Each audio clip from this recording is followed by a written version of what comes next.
दोस्तों, आप सब कैसे हो। आई होप सो कि आप सब अच्छी होंगे। एग्जाम पॉइंट में आप लोग का स्वागत है। एग्जाम पॉइंट की तरफ से आप लोगों के लिए 67 बीपीएससी पीटी एग्जामिनेशन के लेकर मॉडल प्रैक्टिस सेट शुरू कर दिया गया है, जिसमें एक मॉडल प्रैक्टिस सेट हो चुका है। आज मैं दूसरा मॉडल प्रैक्टिस सेट शुरू करने वाली हूँ। देखिए, मैं एक बात करना चाहती हूँ, जो भी स्टूडेंट प्रीवियस के क्वेश्चन बैंक बना रहे हैं सेट प्रैक्टिस में, वो लोग अब उसको बंद कर दें। अब वो लोग मार्केट से जाकर मॉडल प्रैक्टिस सेट खरीद ले और उससे ही सेट प्रैक्टिस करें। इससे फ़ायदा आपको क्या होगा मॉडल प्रैक्टिस सेट से, तो मैं आपको बता देती हूँ। मॉडल प्रैक्टिस सेट से आपका फ़ायदा ये होगा कि इसमें जो आपका करेंट अफेयर भी अटैच रहेगा। इसमें जो कितने भी क्वेश्चन रहेंगे उसमें करेंट अफेयर भी अटैच किए रहेंगे, और करेंट अफेयर अटैच रहेंगे तो आपका सबसे ज़्यादा अच्छा रहेगा एग्जामिनेशन को लेकर, क्योंकि आप सबको पता है कि सबसे ज़्यादा वर्टेज अभी चल रहा है एग्जामिनेशन में तो करेंट अफेयर का चल रहा है। और करेंट अफेयर के लिए मैं आपको कहती हूँ, मंथली मैगजीन अगर आप लोग पढ़ते हैं तो ठीक है, नहीं तो आप लोग पर डे एक न्यूज़पेपर जरूर पढ़िए। जब तक आपका पीटी एग्जामिनेशन ना हो जाए तब तक कोई भी न्यूज़पेपर आप पढ़ सकते हैं। सभी न्यूज़पेपर बहुत अच्छे होते हैं। कोई भी एक हिंदी का न्यूज़पेपर या इंग्लिश का न्यूज़पेपर आप पढ़ें, ज़्यादा अच्छा रहेगा। तो चलिए एग्जाम पॉइंट की तरफ से आज का सेशन शुरू करते हैं, यानी कि मॉडल प्रैक्टिस सेट दूसरा शुरू करते हैं 67 बीपीएससी पीटी को लेकर। तो चलिए एक चीज़ मैं आपको बता देती हूँ शुरू करने से पहले कि बीपीएससी का जो 67 बीपीएससी का फॉर्म फिलअप शुरू हो चुका है। 30 सितंबर से लेकर 5 नवंबर तक था, तो आज 1 तारीख हो चुका है, इसलिए फॉर्म फिलअप शुरू हो गया है। आप लोग ध्यानपूर्वक अपना फॉर्म फिलअप कर सकते हैं। अब चलिए शुरू करते हैं आज का मॉडल प्रैक्टिस सेट। तो देखिए, मॉडल प्रैक्टिस सेट में पहला क्वेश्चन जो पूछा गया है कि भारत के राष्ट्रपति को विशिष्ट केंद्र राज्य राजकोषीय संबंधों के बारे में सुझाव किसके द्वारा दिया जाता है। तो देखिए, जो भारत के राष्ट्रपति होते हैं उन्हें केंद्र और राज्य के राजकोषीय संबंधों के बारे में सूचना कौन व्यक्ति देते हैं। देखिए, वित्त मंत्री, योजना आयोग, भारतीय रिजर्व बैंक और वित्त आयोग। और सबसे इंपॉर्टेंट चीज़, ई ऑप्शन बीपीएससी ने अभी तक कोई भी एग्जामिनेशन, कोई भी स्टेट पीसीएस में ई ऑप्शन नहीं है, लेकिन बीपीएससी में सबसे जोरदार एक रखा गया है, तो ई ऑप्शन को रखा गया है, जो खतरनाक भी है और अच्छा भी है आप लोग के लिए। तो देखिए, पहला का जो सही आंसर हो जाएगा ऑप्शन डी हो जाएगा, यानी कि वित्त आयोग। वित्त आयोग ही है जो भारत के राष्ट्रपति को केंद्र और राज्य के राजकोषीय जितने भी काम को होते हैं उसको सुझाव वित्त आयोग के द्वारा दिया जाता है। अब देखिए, इसमें मैं आपको, जैसे कि मैंने हर बार मैं आपको बताती हूँ कि मैं क्वेश्चन के साथ आपको उसके बारे में पूरी की पूरी जानकारी दूंगी, ताकि आपका क्वेश्चन एक क्वेश्चन से 2-3 क्वेश्चन आपका बन जाए। तो देखिए, मैं आपको बताती हूँ, भारतीय संविधान के अनुच्छेद 280 में यह उपबंध करता है कि राष्ट्रपति संविधान के प्रारंभ से 2 वर्ष के भीतर तथा प्रत्येक 5 वर्ष के समाप्ति पर वित्त आयोग का गठन करेगा, और आयोग का वो प्रमुख कार्य, जो आयोग का जो गठन होगा वित्त आयोग का, उसका जो कार्य होगा वो केंद्र राज्य के संबंध में सुझाव देना। और वित्त मंत्री के कैबिनेट मंत्री होते हैं, और ये बजट तैयार करवाने में संसद के प्रमुख होते हैं। इसको भी ध्यान रखिएगा, बजट तैयार करने में इनका भी बहुत बड़ा योगदान होता है। तो ध्यान रखिएगा किस अनुच्छेद के तहत, भारतीय संविधान के अनुच्छेद 280 के तहत वित्त आयोग का गठन किया जाता है। किस लिए, तो केंद्र राज्य संबंध के जितने भी सुझाव होते हैं उन्हें राष्ट्रपति को देने के लिए। अगला क्वेश्चन देखिए, पूछा जा रहा है कि स्वतंत्रता पूर्व बिहार के समाजवादी विचारधारा का प्रसार का श्रेय जाता है। तो देखिए, स्वतंत्रता पूर्व बिहार के जो समाजवादी विचारधारा था उसका श्रेय किन्हें जाता है। जयप्रकाश नारायण, बीपी सिंह एवं बीपी सिंह के पास से शिक्षा के लिए। दूसरा देखिए, अंतर्राष्ट्रीय समाजवादी आंदोलन के लिए। तीसरा, कांग्रेसी कार्यकर्ता व क्रांतिकारी के लिए। ब्रिटेन में लेबर पार्टी के लिए। तो 2 का जो सही आंसर हो जाएगा ऑप्शन सी हो जाएगा, कांग्रेस कार्यकर्ताओं के क्रांतिकारिता को लिए जाता है। अब देखिए, मैं आपको बता देती हूँ, जो स्वतंत्रता पूर्व बिहार में समाजवादी विचारधारा को जो प्रसार से होता था, कब हुआ था समाजवादी, तो मैं यहाँ पर डेट लिख देती हूँ, 1932 से लेकर 34 तक। इसको ध्यान रखिएगा, 1932 से लेकर 34 तक इसको रखा गया था। अब चलिए अगला क्वेश्चन देखिए। अगला क्वेश्चन इसमें पूछा गया है आपका, देखिए अगला क्वेश्चन है कि ब्रिटिश राज में बिहार के कृषकों वर्ग निम्नलिखित श्रेणी में रखा गया है। तो देखिए, ब्रिटिश राज में बिहार के जो कृषक वर्ग थे उसे किस श्रेणी में रखा गया था। पंचमुखी, चहुमुखी, त्रिमुखी, या कोई वर्गीकरण नहीं था। यह उपयुक्त में से एक से अधिक या एक में से कोई भी नहीं। तो देखिए, इसका जो सही आंसर हो जाएगा मैं आपको बता देती हूँ, इसका सही आंसर हो जाएगा ए। इसका सही आंसर हो जाएगा ए, यानी कि पंचमुखी में रखा गया था। 5 फोल्ड में वर्गीकरण में बिहार के कृषकों को रखा गया था ब्रिटिश राज के में। ये बहुत इंपॉर्टेंट है, ये भी बिहार स्पेशल क्वेश्चन 2 में पूछा गया, 3 में भी बिहार स्पेशल क्वेश्चन पूछा गया है। अगला क्वेश्चन चलिए हम लोग देखते हैं फोर्थ में जो पूछा जा रहा है आपसे, ये फोर्थ में पूछा जा रहा है कि बिहार के जो भौतिकी है बिहार के भौतिकी विभाग में आप निम्नलिखित में से कौन सा सम्मिलित नहीं है? तो देखिए बिहार के जो भौतिक विभाग है उसमें से कौन सा सम्मिलित नहीं है? छोटा नागपुर का पठार, उत्तरी गंगा का मैदान, दक्षिणी गंगा का मैदान, पूर्वी गंगा का मैदान। तो देखिए इसका जो सही आंसर हो जाएगा मैं आपको बता देती हूँ, 4 का जो सही आंसर होगा आपका ऑप्शन डी, यानी पूर्वी गंगा का मैदान नहीं है। छोटा नागपुर का प्रखंड झारखंड में अब चला गया है कि झारखंड 2000 में विभाजित हो चुका था बिहार से, उसके बाद ये चला गया। उत्तरी गंगा का मैदान बिल्कुल है और दक्षिणी गंगा का मैदान है। ऊपर वाले भाग में आपको मैंने बिहार की नदियों को बहुत अच्छे तरीके से अपने एग्जाम पॉइंट पे बताया है, आप उसको देखिएगा, आपको पता चले। देखिए ऊपर वाले भाग को उत्तरी गंगा मैदान कहा जाता है, दक्षिणी वालों को दक्षिणी गंगा मैदान कहा जाता है। तो इसके अकॉर्डिंग मान लीजिए ये बिहार के गंगा नदी बह रही है। गंगा नदी की लंबाई आपको पता है टोटल 25 किलोमीटर है, लेकिन बिहार में सिर्फ गंगा नदी की लंबाई 445 है और 20 से गंगा नदी बहती है। ऊपर वाले भाग को उत्तर बिहार, नीचे वाले भाग को दक्षिण बिहार। तो उत्तर बिहार दक्षिण बिहार भी है, बिल्कुल छोटा नागपुर भी है, लेकिन पूर्व गंगा का मैदान नहीं है। तो इसका जो सही आंसर हो जाएगा 4 का डी हो जाएगा। चलिए अगला क्वेश्चन देखिए। अगला क्वेश्चन इसमें है कि बिहार में निम्न में से कौन सा समूह की नदियां गंगा अथवा उसकी सहायक नदियों में उत्तर की ओर आकर मिलती है? जैसा कि मैंने आपको अभी बताया कि मान लीजिए बिहार का मैप है, तो बिहार के से ऊपर बीचों बीच नदियां बहती हैं। कौन सी नदी? तो गंगा नदी। ऊपर वाले बिहार को उत्तर बिहार, नीचे वाले को दक्षिण बिहार कहते हैं। तो इसमें पूछा गया, ध्यान से दीजिएगा, उत्तर की ओर आकर मिलती है कौन सी गंगा की सहायक नदियां? तो देखिए इसका जो सही आंसर हो जाएगा 5 का सी हो जाएगा। गंडक, कमला और बागमती। गंडक, कमला, बागमती, बूढ़ी गंडक, इस सारे के सारे उत्तर बिहार की नदियां हैं। कोसी भी उत्तर बिहार की नदियां हैं और कोसी बिहार की शोक नदी में माना जाता है, इसको ध्यान रखिएगा। तो गंडक, कमला, बागमती उत्तर बिहार की नदियां हैं। उत्तर को ओर से आके गंगा नदी में समाहित हो जाती है और गंगा की सहायक नदियां बन जाती है। आप इसको बिहार की नदियों को याद करने के लिए एक बार मेरे चैनल एग्जाम पॉइंट पे जाके देख लीजिएगा। बहुत अच्छे तरीके से मैप के अकॉर्डिंग मैंने बताया है, आप एक बार देख लीजिएगा, आपको हर एक चीज समझ में आ जाएगा कि उत्तर बिहार की नदियां कौन है और दक्षिण बिहार की नदियां कौन है। अधिकतर क्वेश्चन गंगा नदियां से ऐसे ही पूछे जाते हैं एग्जामिनेशन में, इसको भी ध्यान रखिएगा। अब चलिए अगला क्वेश्चन पूछा जा रहा है कि संविधान के 73वें संशोधन के संबंध किससे था? देखिए संविधान में 73वां संशोधन हुआ था, क्यों हुआ था? तो देखिए नगर पालिका निगम के लिए, फिर देखिए अगला देखिए मकान किराया अधिनियम के लिए, पंचायती राज अधिनियम के लिए, संसदों के वेतन भत्ते की वृद्धि के लिए, उपयुक्त में से एक से अधिक या एक से कोई भी नहीं। तो देखिए इसका जो सही आंसर हो जाएगा मैं आपको बता देती हूँ, 7 का सही आंसर हो जाएगा ऑप्शन ए, यानी नगर पालिका नगर निगम के लिए हुआ था।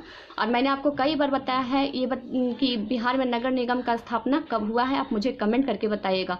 बहुत बार मैंने आप जिक्र किया है बिहार नगर निगम के स्थापना, तो आप मुझे कमेंट करके जरूर बताइएगा। और ध्यान रखिएगा कि संविधान के 73वें संशोधन किस लिए हुआ था? तो नगर पालिका नगर निगम के लिए। आने वाले जो मेरे वीडियो होंगे उसमें मैं जितने भी संविधान संशोधन हुए हैं सारे के सारे मैं आपको एक साथ ही बताने वाली हूँ। अब चलिए अगला क्वेश्चन देखिए। 7 क्वेश्चन में पूछा जा रहा है कि किस संशोधन में समाजवाद, धर्मनिरपेक्षता, राष्ट्रीय एकता और अखंडता शब्द भारतीय संविधान में जोड़े गए थे? तो देखिए भारतीय संविधान संशोधन हुआ था, उसमें समाजवादी, धर्मनिरपेक्ष, राष्ट्रीय एकता और अखंडता शब्द जोड़े गए थे। अगर आपके पास प्रिम्बल्स है, यानी कि जो प्रिम्बल्स होते हैं, प्रिम्बल्स में ये सारे चीज़ का जिक्र किया गया है, जिसको उद्देशिका कहते हैं, हिंदी में उसको उद्देशिका। उसमें पूरा संविधान का छोटा सा सार बताया गया है।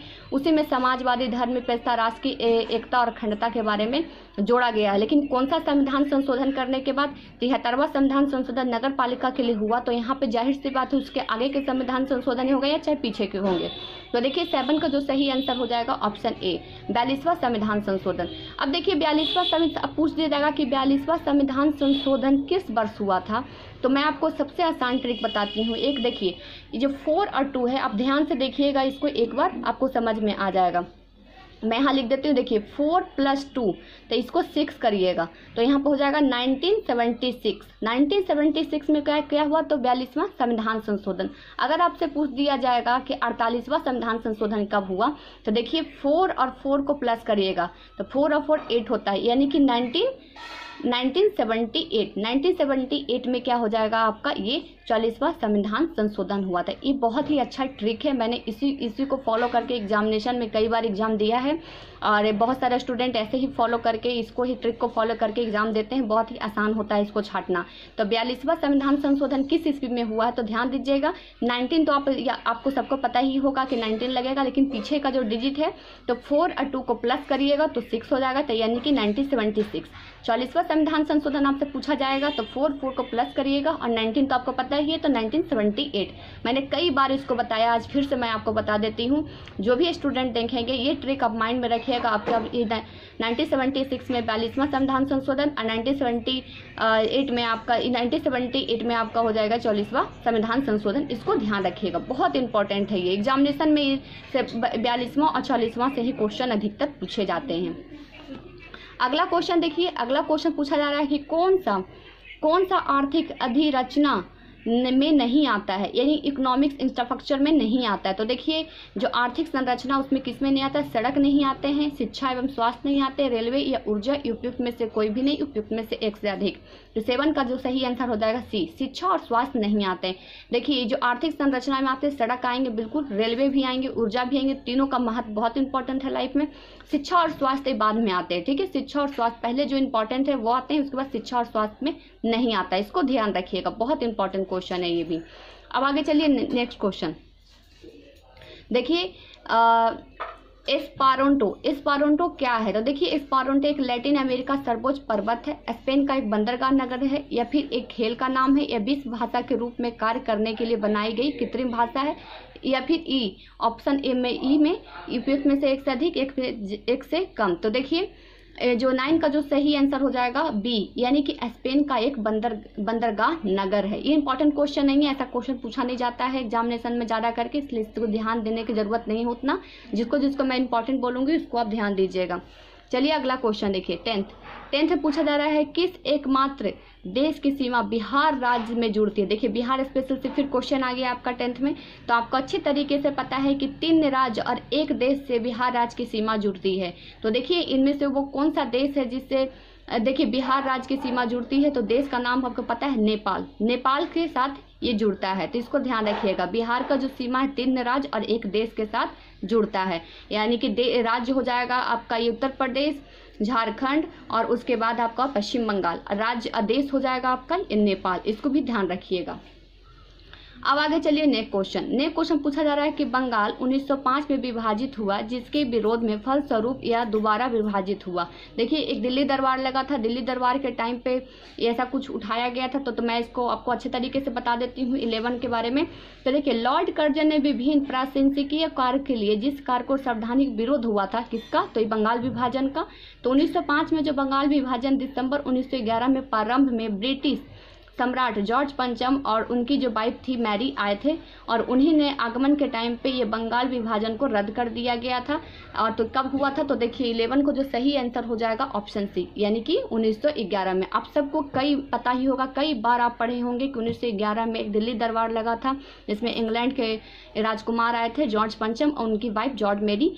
उसके बाद ये बंगाल विभाजन को रद्द कर दिया गया था, लेकिन फिर इसे एक बार और उठाया गया था। तो कब हुआ था, तो 1911 में। इसको भी बहुत ही इंपॉर्टेंट है, ध्यान रखिएगा। और उस समय पूछ दिया जाएगा कि उस समय वायसराय कौन थे, तो याद रखिएगा लॉर्ड हॉर्डिंग के टाइम कार्यकाल में ही ये दिल्ली दरबार लगा था। अब आगे चलिए नेक्स्ट क्वेश्चन जो पूछा जा रहा है कि निम्नलिखित में से एक ने युद्ध के समय भारत की रक्षा के कानून के प्रावधानों के लिए, जिसे 1915 पंजाब में गदर का विरोध इस्तेमाल किया जाता है, शांति के समय में जारी रखना चाहा था। तो देखिए इसमें से जो आंसर आपका हो जाएगा आपका, जैसे लॉर्ड हॉर्डिंग, जर्नार्ड कराड, फिर लॉर्ड करमाइल। तो देखिए इसका जो सही आंसर हो जाएगा आपका 12 का जो सही आंसर हो जाएगा ऑप्शन सी, यानी कि लॉर्ड हॉर्डिंग। पंजाब 1905 में गदर के विरोध इस्तेमाल करने के लिए लॉर्ड हॉर्डिंग। एक क्वेश्चन थोड़ा सा अटपटा टाइप में है, आप इसको ढंग से पढ़िएगा कि क्या पूछा जा रहा है। इसका 1 लाइनर में भी क्वेश्चन बन सकता है, लेकिन इसमें बहुत ही कुछ जोड़कर इसमें पूछ दिया गया है। तो इसको ध्यान रखिएगा लॉर्ड हॉर्डिंग के द्वारा।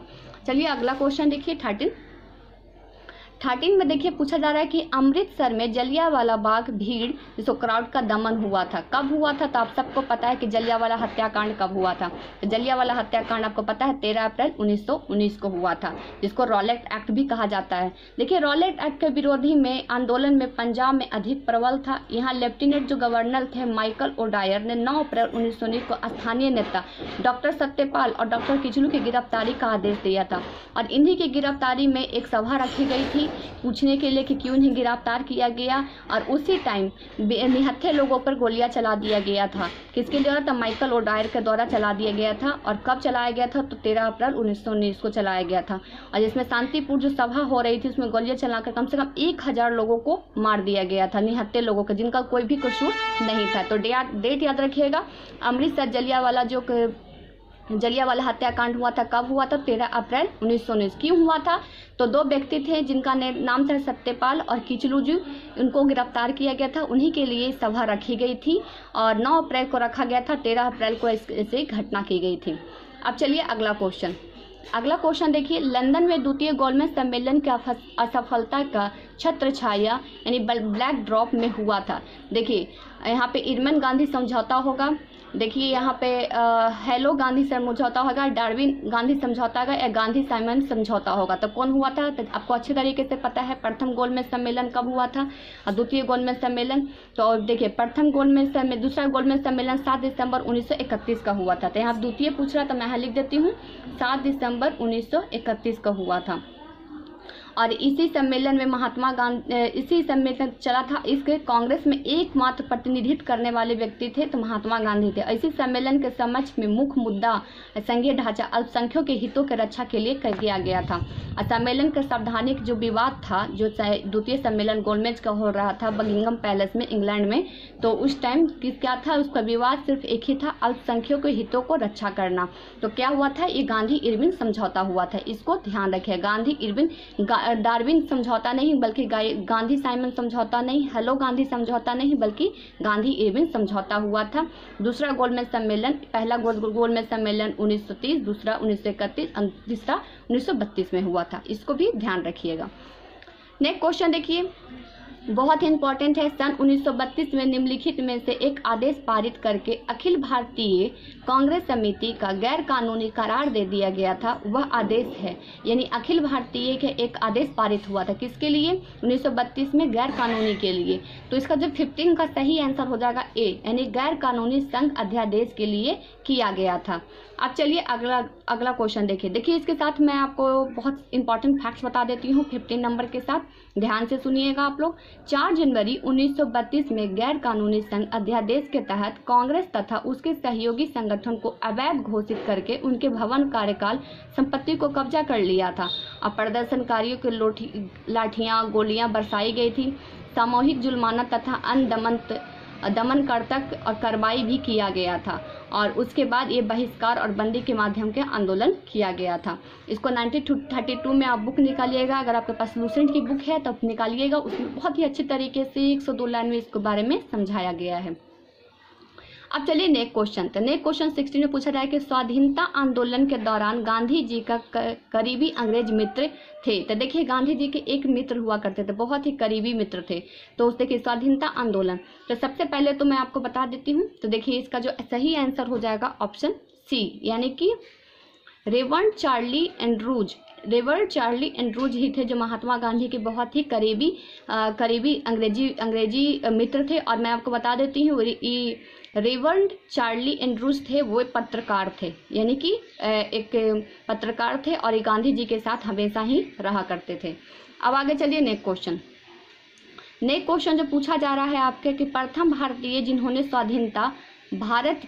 स्वाधीन भारत के गवर्नर जनरल का पदभार ग्रहण किया था। तो एक ही व्यक्ति थे जिन्होंने गवर्नर जनरल का पदभार किया था, तो सी राजगोपालचारी के ही थे जो भारत के प्रथम गवर्नर जनरल बने थे, भारतीय प्रथम गवर्नर जनरल बने थे। तो इसको ध्यान दीजिएगा। देखिए इसके बारे में मैं बता देती हूँ।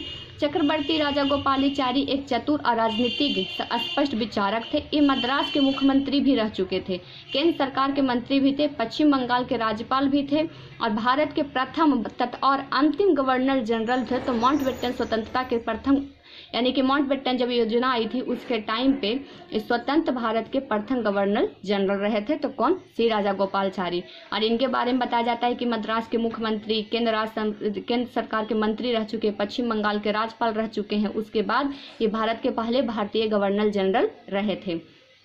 अब आगे चलिए, अगला क्वेश्चन 18 में बोला जा रहा है, इलाहाबाद में संपन्न कांग्रेस कार्यकारी समिति की बैठक अप्रैल मई 1947 में निम्नलिखित सदस्यों में से एक सदस्य भारत के नाजीवाद और फारसीवाद के समाज, देखिए फारसीवाद के समाज के विरोध में निश्चित रूप के कारण जापान के विरोध में गोरिल्ला युद्ध, यहाँ पे युद्ध मिट गया है, मैं लिख देती हूँ, युद्ध में अपनी योजना के पक्ष में बहुमत जुटाने में सक्षम हुए थे।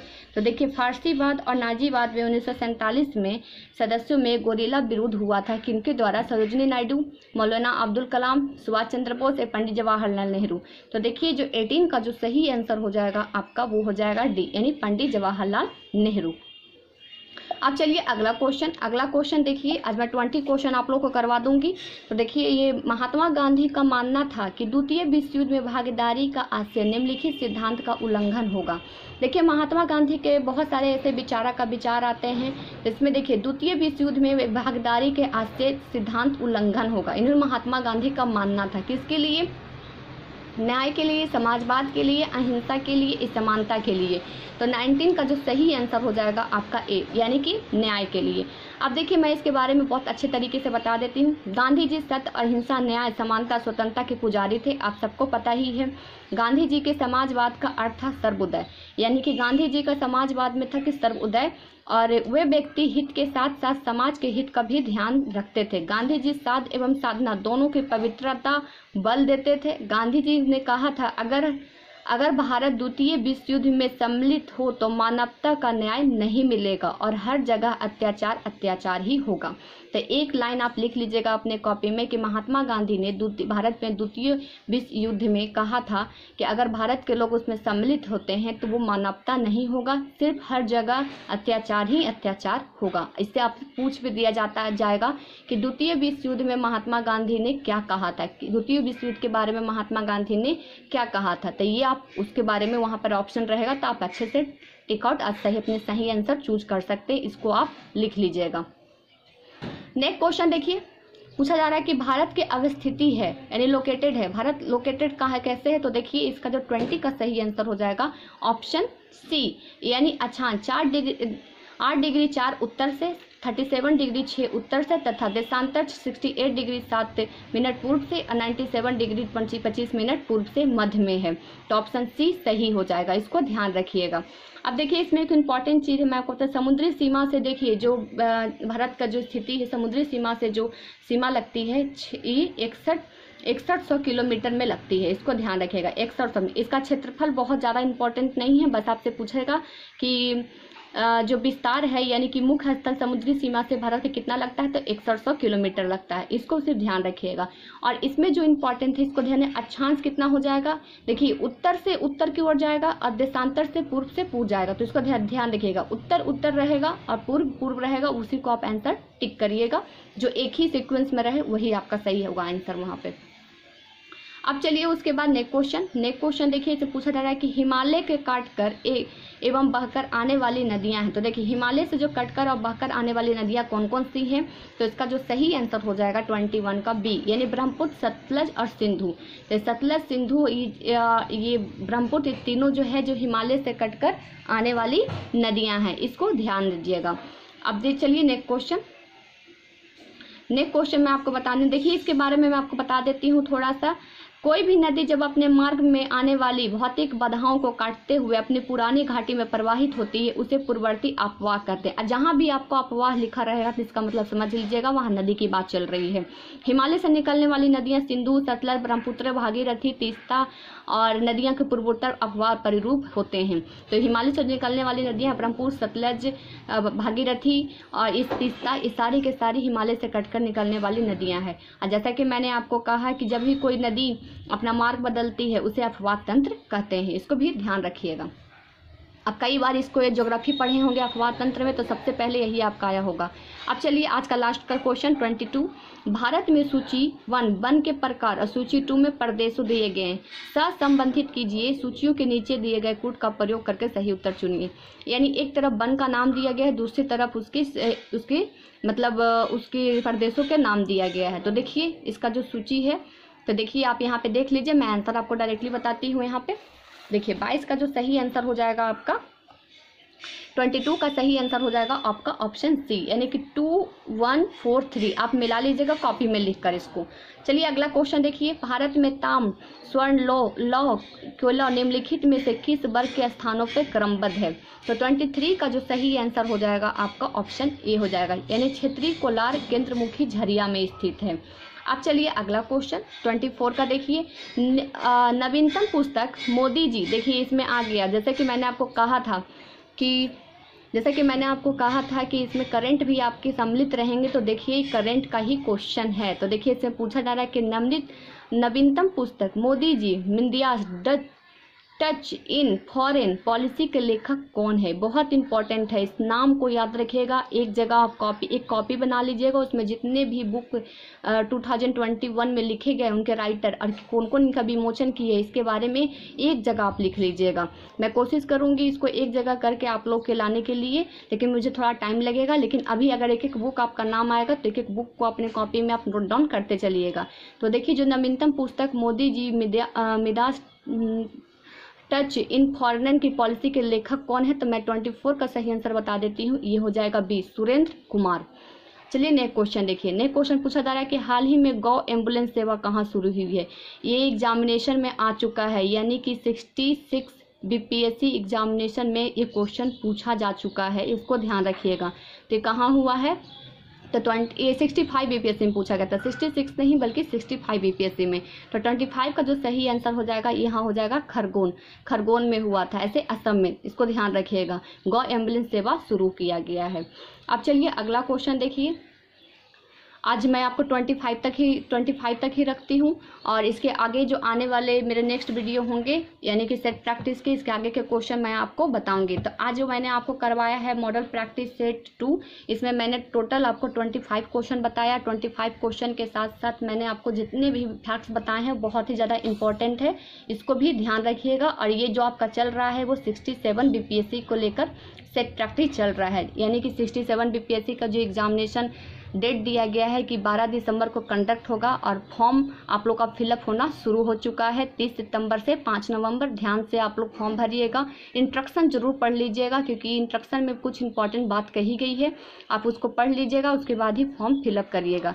तो चलिए फ्रेंड्स, एग्जाम पॉइंट की तरफ से आज इतना ही सेट प्रैक्टिस में। फिर इसके नेक्स्ट वीडियो में इसके आगे के क्वेश्चन 25 के आगे के क्वेश्चन मैं आपके साथ लाऊंगी, और उसके साथ इंपॉर्टेंट फैक्ट्स भी आपको बताऊंगी। जैसा कि मैंने आपको कहा था कि आप लोग का मॉडल प्रैक्टिस सेट शुरू कर दीजिए, क्यों कहा था आपको पता चल गया, क्योंकि इसमें करंट आपका ऐड रहेगा।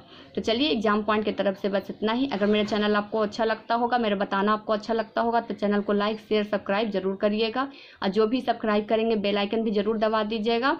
और मेरे चैनल टेलीग्राम चैनल बना हुआ है, टेलीग्राम चैनल का लिंक डिस्क्रिप्शन बॉक्स में आपको वीडियो को मिल जाएगा, उस पर आप क्लिक करके उस पर ज्वाइन हो जाइएगा। जितने भी बीपीएससी का अपडेट हैं और भी बहुत सारे चीज़ उस पर भेज दिए जाते हैं, आप लोग को स्टडी करने में आपको हेल्प मिलेगा। तो चलिए फ्रेंड्स, आज के लिए बस इतना ही सेट प्रैक्टिस में, मॉडल सेट प्रैक्टिस में। फिर आपसे नेक्स्ट वीडियो में आपसे मुलाकात होगा नए जोश और नए क्वेश्चन के साथ। Thank you so much.